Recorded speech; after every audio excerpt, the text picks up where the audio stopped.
আসসালামু আলাইকুম রহমতুল্লাহ। এরশাদুস-সুন্নাহ আইডিয়াল মাদ্রাসা চিকাশী ধনুট বগুড়া। এটি হচ্ছে মাদ্রাসার প্রবেশপথ।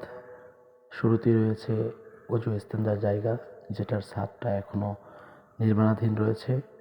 এরপরেই একেবারে প্রথম যেই কামরাটি দেখা যাচ্ছে, এটি হচ্ছে অফিস কক্ষ, যেখানে শিক্ষার্থীদের গার্জিয়ানরা এসে মাদ্রাসায় ভর্তি সংক্রান্ত এবং মাদ্রাসার যাবতীয় বিষয়গুলো তারা জানতে পারবেন এবং পরামর্শ করতে পারবেন। এটা হচ্ছে সেই অফিস কক্ষ। এরপরে যদি এখান থেকে আমরা বেরিয়ে একটু সামনের দিকে দেখাতে চাই, তো এখানে এই যে বিশাল বারান্দা, তার পাশে এটা হচ্ছে প্রথম ক্লাসরুম তথা প্রথম শ্রেণী। তো আপাতত নিচে ফ্লোর না থাকার কারণে ওই পলিথিন যেটা দেখা যাচ্ছে, এটাকে বিছিয়ে উপস্থিত ক্লাস চালু করা হয়েছে, ছাত্ররা ক্লাস করে এটার উপর।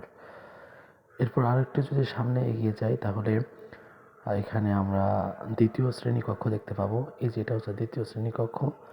তো এখানেও কিন্তু নিচে ফ্লোর নেই, সেই জন্য ওই যে পলিথিন আছে, এই পলিথিন বিছিয়ে এখানেও ক্লাস চলতেছে বর্তমান। এরপরে হচ্ছে আমরা আরেকটু যদি সামনে যাই, তো আমরা এখানে তৃতীয় শ্রেণী ক্লাসরুম দেখতে পাচ্ছি। এখানেও সেম অবস্থা, মোটামুটি ওই পলিথিন বিছিয়ে সেটার উপরে শিক্ষার্থীরা ক্লাস করে থাকেন।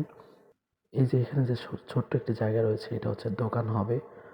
আরেকটু সামনের দিকে এগিয়ে গেলে, তো এই যে এই জায়গাটা, এটা হচ্ছে সামনে যখন ছাত্র আরও বৃদ্ধি হবে, চতুর্থ শ্রেণী খোলার প্রয়োজন হবে, তখন এই জায়গাটিও ছাত্রদের ক্লাসরুম হিসেবে ব্যবহার করা হবে। এটা হচ্ছে পুরো মাদ্রাসার বারান্দা একসাথে, যেখান থেকে একেবারে রাস্তা পর্যন্ত খুব ক্লিয়ারলি দেখা যাচ্ছে। এটা হচ্ছে মাদ্রাসার পিছন সাইড, একেবারে পেছন দিক থেকে।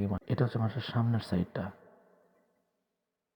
ওই যে রাস্তায় গাড়ি চলাফেরা করতেছে।